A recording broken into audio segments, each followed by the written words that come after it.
Assalamu alaikum wa rahmatullahi wa barakatuh. Hello and welcome to another episode of Justice for All TV. Today we'll be discussing and highlighting the situation of the Rohingya people who have been battling for their own survival in Burma, Bangladesh, and India.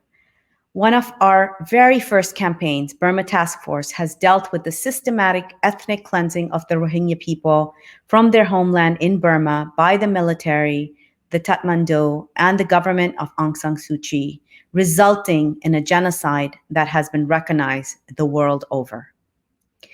To get an introduction and overview of our work, please do visit burmataskforce.org, where you can find all of our action alerts, reports, statements, as well as justiceforall.com. In our episode today, we will be talking to Adem Carroll, who is the director of our UN programs in New York for Justice for All, and who has been working with the Burma Task Force for several years. We will also be discussing the ICJ ruling report, which was released by Justice for All on March 2020. I want to just share some headlines before we move on from current, so you can see what all Burma has been experiencing in recent days. And I will bring on Adem Carroll. Hello. Hello, Brother Adem, and it's good to see you. It's hope all is well, considering you're in New York and with COVID-19, and hope you're healthy and your family as well. So thank you so much for joining us today. This is the first time we're going broadcasting on Burma Task Force's Facebook page. If you want to say hello to our viewers, please go ahead and give us a little more background of what all you do for Justice for All. Well, Assalamualaikum everybody, and as we almost arrive in Ramadan, I hope it will be a very challenging one, but I hope it will be blessed for everyone. I work with Burma Task Force program here in New York. I direct the programs at the United Nations where we're accredited. And we work and partner with other NGOs to put pressure on the international community to do a lot more. There is a lot of work behind the scenes, but sometimes this work is frustrating. Rohingya are still in the camps in Bangladesh. And today our focus is the impact of COVID. As special updates at the moment, a lot of them have to do with the impact of the coronavirus on the displaced people of the world. The trend we see in Burma, as in other countries, is an authoritarian clampdown on movement and communications. The Burmese military has refused to start a ceasefire, even though many of the ethnic militias in the ethnic states of Burma have agreed to do so. The UN Secretary General Guterres actually called on the world's armies and militias to stand down, and it's quite notable that the Burmese Tatmadaw military has refused.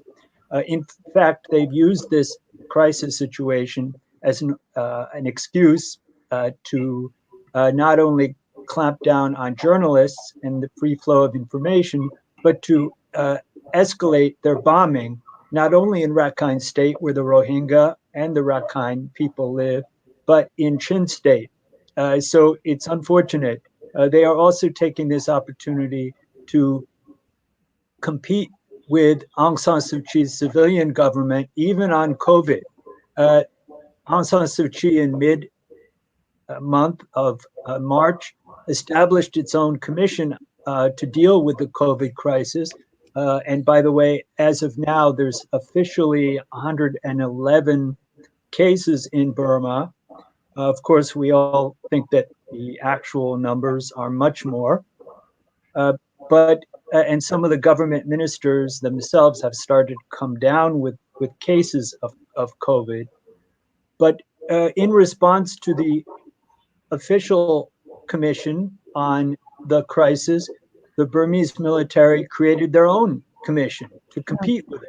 And they didn't invite Aung San Suu Kyi or her health minister to even participate. And they are using that as a cover to crack down on journalists and free movement. So again, this is the trend, authoritarian response.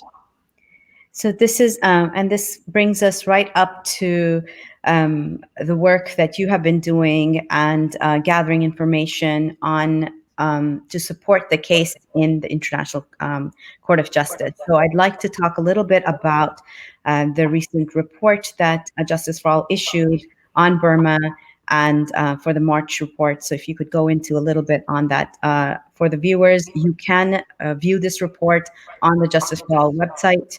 The February report is out and the March report is out as well. That's right. Thanks, Sister Hena. For the last 2 months, we've written reports on the Burmese military and government's compliance with the International Court of Justice, the ICJ, which in late January 2020 issued 4 directives that are binding, legally binding on the government of Burma to prevent further genocide, to protect evidence and gather evidence, and basically protect the Rohingya from further harm. We see that the rights of Rohingya have not been restored at all. We see that instead there's military escalation and no prospect of Rohingya return. I would also add that religious freedom has not been restored either through the end of the 1982 citizenship laws, which target the Rohingya, or the race and religion laws of 2015.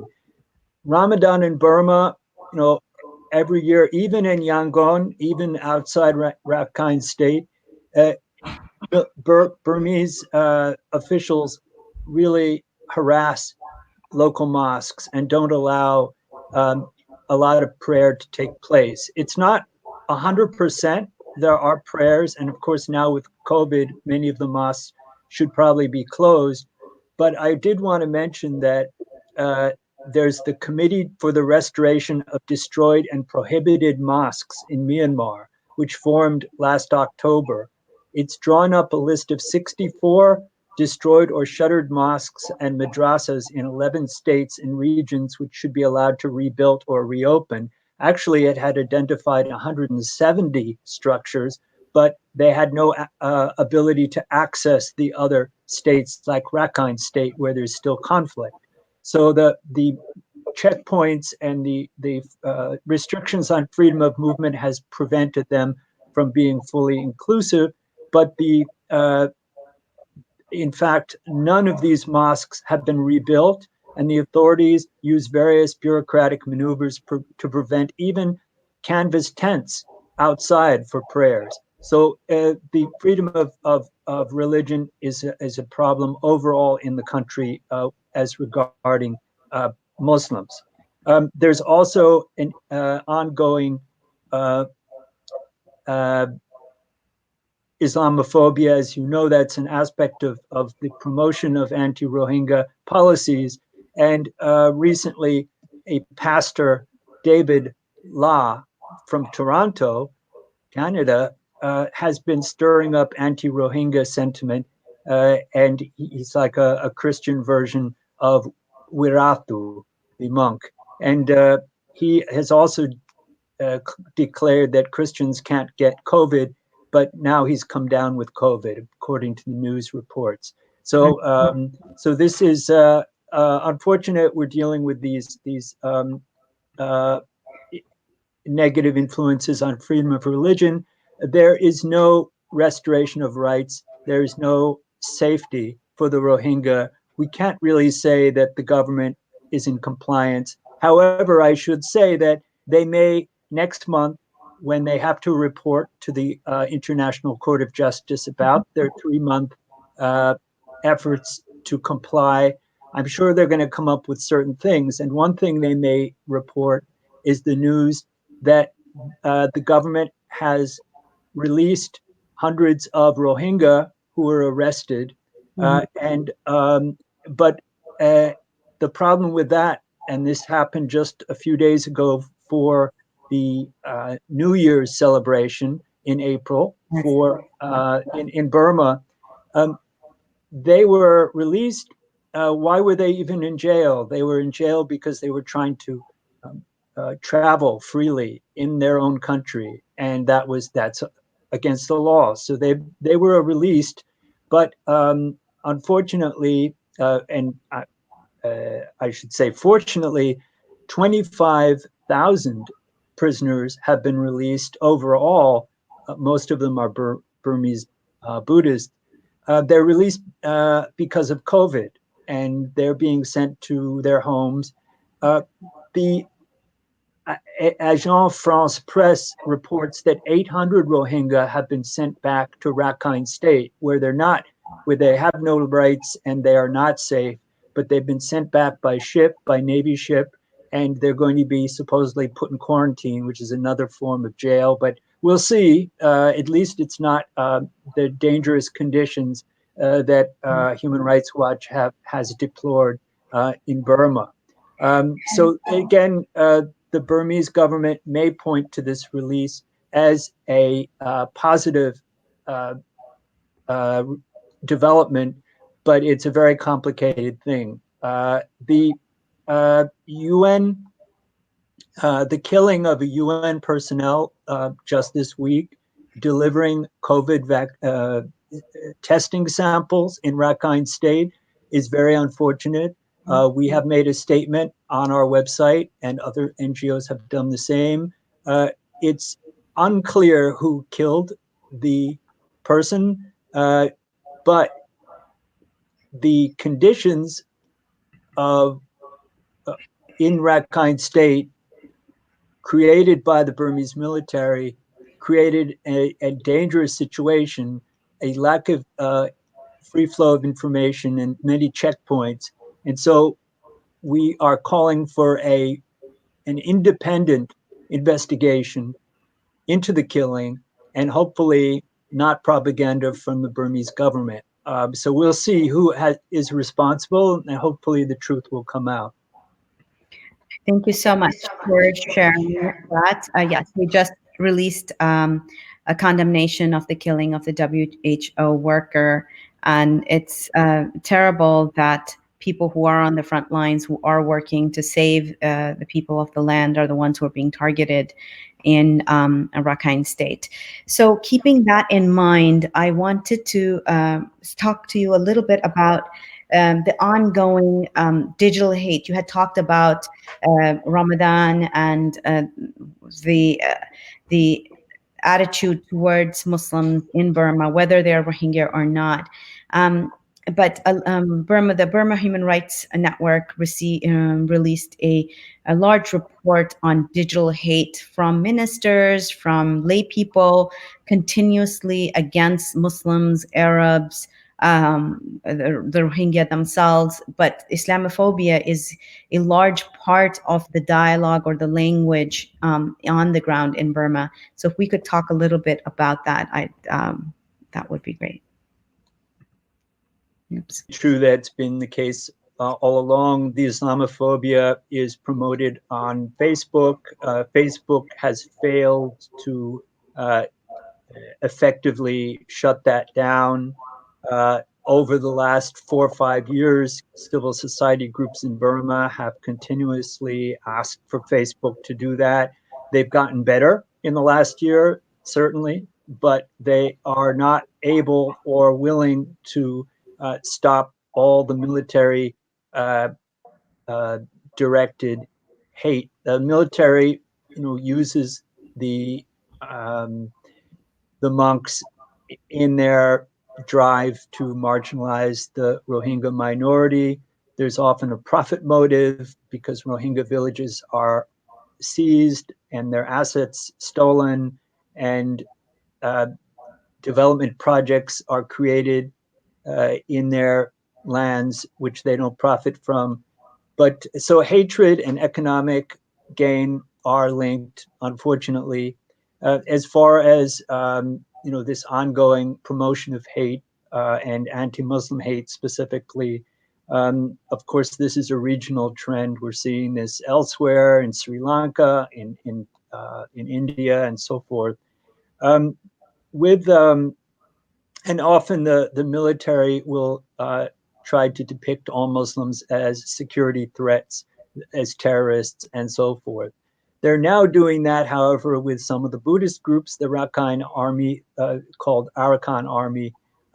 They have now finally declared that a terrorist organization, and any journalists who even speak to them for their news reports are rounded up, arrested, and so forth. So there's So, again a so, crackdown. and also with the ICJ case, there's been a trend in Burma that this was a collusion of Islamic countries against Burma. And so Islamophobia has seen a rise because of that as well, where Burma's the victim and the big bad Muslims are the ones who are actually responsible for the bad image of Burmese generals and militia. Yes, that's correct. That's correct. And that's been the messaging from the Burmese military for many years, and the response to the ICJ court case in Burma was one of nationalism and defensiveness. Mm-hmm. And every politician is using it to get ahead. It's very unfortunate, but it's not surprising. At the same time, this pressure of the ICJ on Burma may eventually force some reforms. Mm-hmm. So we still think that it's very important. It establishes the Rohingya as a protected class. It gives them the dignity of their name, Mm-hmm. and it really does ramp up the pressure on Burma. We think that over time this may actually work. As we all know, the Burmese national elections are coming up at the end of 2020. We don't know if COVID will impact that. We do think that the conflict in some of the ethnic states, including Rakhine State, may prevent voting in those places. Okay. So it's going to be very difficult to see if it's going to be a free and fair election. But that said, the politicians will be competing and are likely to vilify the Rohingya in the run up to the election in November. Definitely. So I wanted to show a clip of a tweet of recently. This is shared by Voice of America, that at least 382 Rohingya refugees were rescued off the coast of Bangladesh on Wednesday. And this is something that is terrifying to watch as we look at it, and we see how these, as they're landing on the ground, and they've been at sea, they've been rejected by Malaysia, they've been, and now recently we heard that Bangladesh is also rejecting any more boats that are coming into the shores at Bangladesh. So could you speak a little bit about that? Well, it's true. On the 16th of April, Malaysian authorities refused to allow a fishing trawler to disembark with about 200 Rohingya, and this came a day after the Bangladeshis authorities rescued a boat of 396 Rohingya refugees that had failed in its attempt to reach Malaysia, and the survivors said that both Malaysian and Thai authorities had prevented the boat to land numerous times, and 28 individuals died over the course of the journey. This reminds us of the Andaman Sea crisis, where many boat people died in 2015, and the neighboring states refused to allow them. At the time, the U.S. government was actually quite helpful and airlifted supplies to the boats. They responded to everyone's requests to help. It was a humanitarian disaster that ended up finally allowing most of them to land. But Uh, in this case, governments are using the fear of COVID as a reason or rationalization to reject these migrants. And they do have the right under international law to arrive. And so we call on them, all of them, to allow, yes, put them in quarantine for the correct number of days, but allow them safe haven. This is another example of the way governments are clamping down on international human rights and movements specifically. They are also clamping down on communications. And in Rakhine State, of course, there has been a ban on internet service for many months now in at least 9 townships, and it's quite an extensive region. This Um, prevents any kind of uh, reporting about the virus, not to mention other things. Yes. Brother Adam, I'd like to show our viewers because sometimes it's hard to imagine what some of these refugees are going through. So I would like Yes. to show this clip to our viewers.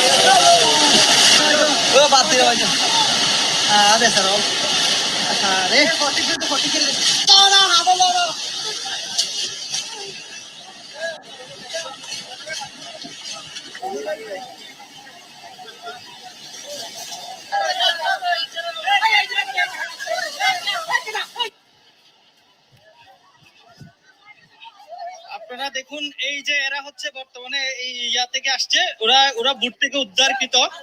ওরা দীর্ঘ 2-3 মাস পরে আজকে উদ্ধারকৃত, বর্তমান তাদেরকে উদ্ধার করা হচ্ছে। আপনারা দেখুন খুব বাজেভাবে তারা আসলে খুব কাহিল, তাদের হাঁটার উপক্রম তাদের নেই। আপনারা দেখুন তাদের অবস্থা দেখুন, আপনারা তারা আসলে খুব ক্লান্ত বলে আমার মনে হচ্ছে। যে এই যে ওনাকে একটু হেল্প করে নেয়, ওনাকে এইবারে ধরে নাকি এইবারে ধরে যা, এইবারে ধরতে এইবারে ধর এই যে It takes sometimes we're so far removed from the crisis because we're here and they're there that we forget what is going on the ground, and we think the genocide is over. These people would not be leaving their homes and the safety if they were safe, especially in a pandemic. And they've been on the sea for weeks, and for governments to turn them away is and so let's talk a little bit about what we can do to end some of this, like to put pressure on these governments. What can the average person on the street who sees videos like this coming out, what can they do um, to address this? Well, I mean, there are so many needs, specifically about demanding governments abide by international law and allow safe haven to refugees and migrants. The U.S. government is also lacking in that, as we all know. It's important to ask all governments to abide by law. And I would say, though, that we have at Justice for All Burma Task Force weekly newsletters and action alerts. They always include actions on the issue of the Rohingya, and we have been asking for response on a number of things in recent weeks. I'd like to take a moment to mention some of those actions, which you can find on our website and our app. One is addressing the lack of communications that I started to mention, both the clampdown on internet in Rakhine State, Burma, which prevents any medical, people getting access to hospitals or medicine or reporting acts of violence. There's a reason why there's no communication, and it's to prevent us from knowing. So we're asking people to contact Telenor Myanmar to ask them not to take down websites of the political groups, not to keep a clampdown on communications in Rakhine State. And also along those lines, today, as you know, Sister Hena, there was news about the House Foreign Affairs Committee, which has come out with a new statement about the clampdown on internet and communications in the Bangladeshi camps, where we've got over 1 million Rohingya at great risk for infection of the disease. Let's talk about that a little bit. Let's talk about what it took for that statement to come out. It didn't just appear out because of the goodness of the hearts of the people in the Foreign Affairs Committee. What work went on behind the scenes for that letter to come out? Behind the scenes, a number of NGOs, including our own, have been putting constant pressure on elected officials, many of whom have signed this statement today. These officials are heads of various committees and subcommittees in the Senate and in the House. And Burma Task Force is certainly active in Washington, D.C., in keeping the lawmakers informed and keeping some pressure on them to take action. We want to see more legislation passed. We know that it's a crisis time, but at least it's good to see that these lawmakers, and quite important ones, Senator Markey, Congressman Engel, a number of others have signed on to this. It's important to keep the pressure, which is another reason why we have these action alerts on a regular basis, which we hope that listeners today will engage with, because numbers add up. This is how it works. If they hear from 5 of you, great. If they hear from 10 of you, better. Numbers count.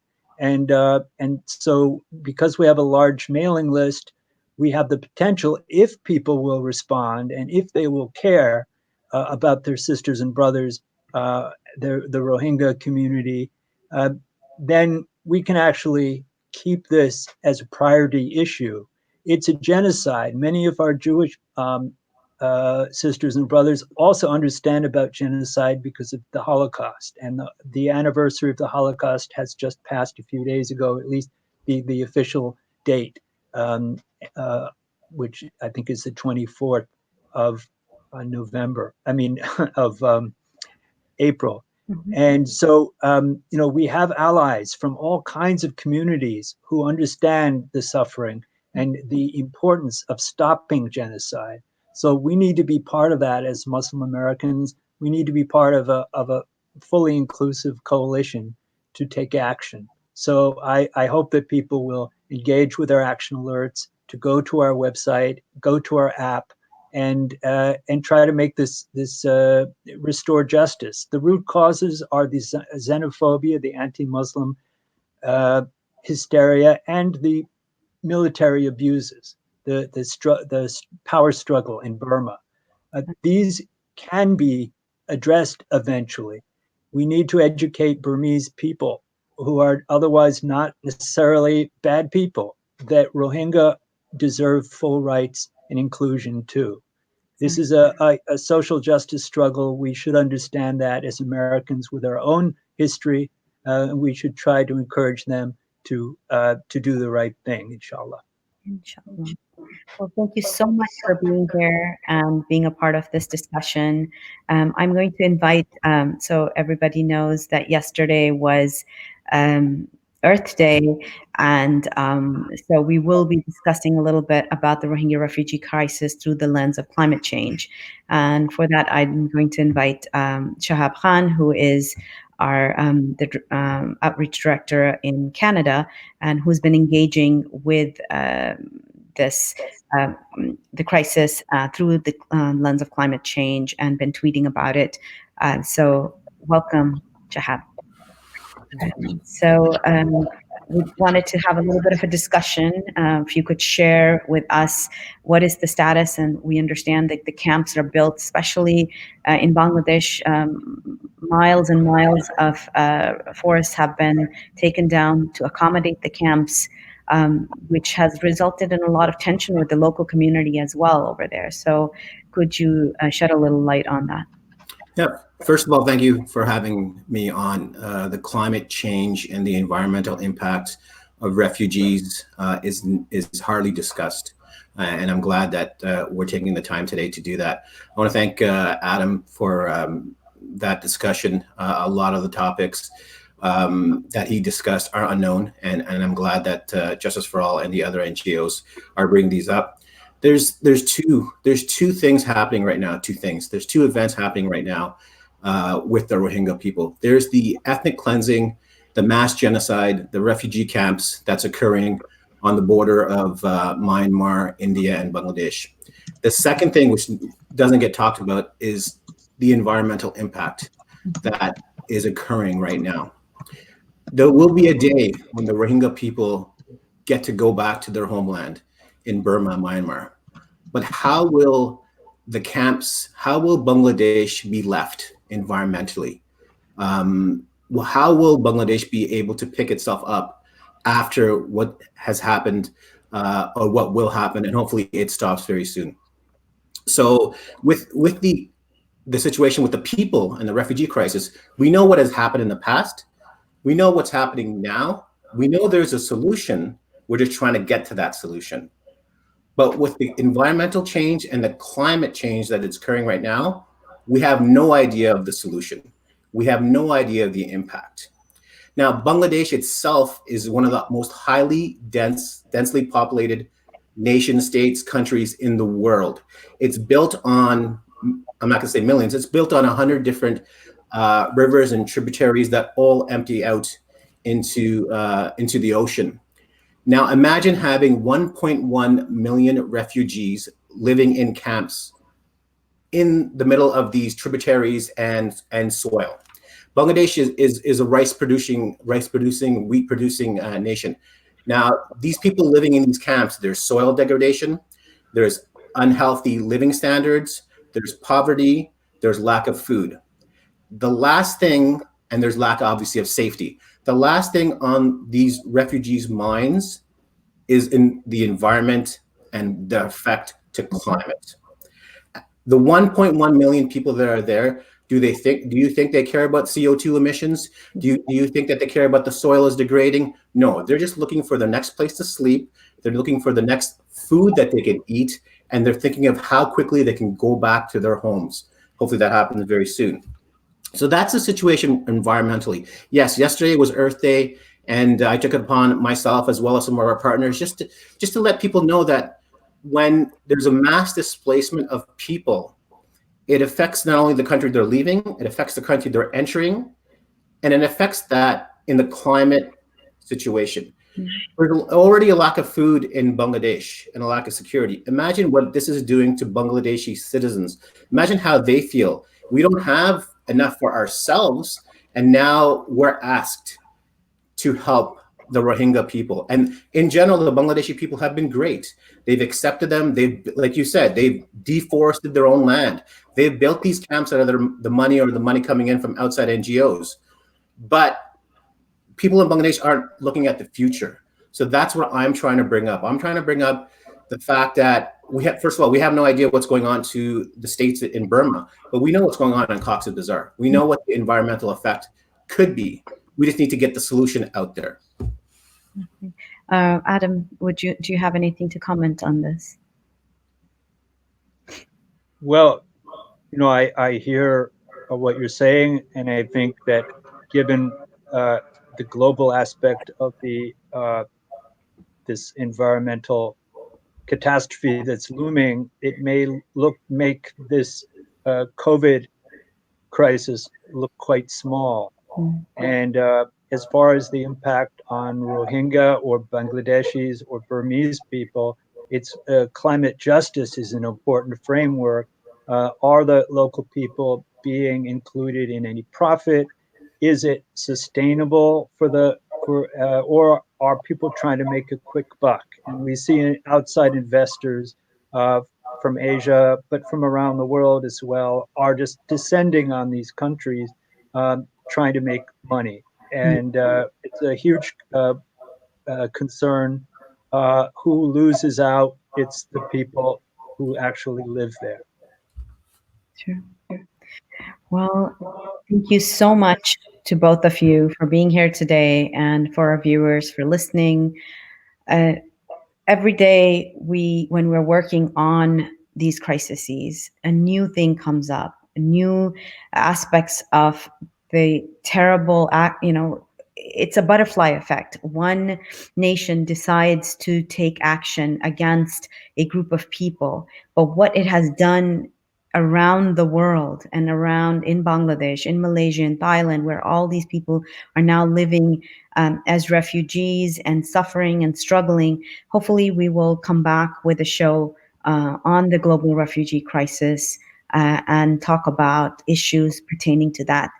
I'd like you to join us tomorrow again at 3 o'clock, where we will be discussing India, Islamophobia in India, and be talking about the several actions that we have asked our supporters to take about the crisis in India. We want to prevent what has happened to the Rohingya people, and we want to prevent that from happening in the nation of India. Thank you for joining us. This was Justice for All Now. We hope to continue bringing these shows to you. And please leave comments. Let us know what parts you enjoyed, what more you'd like to see, what topics you'd like us to discuss. Thank you so much. Goodbye.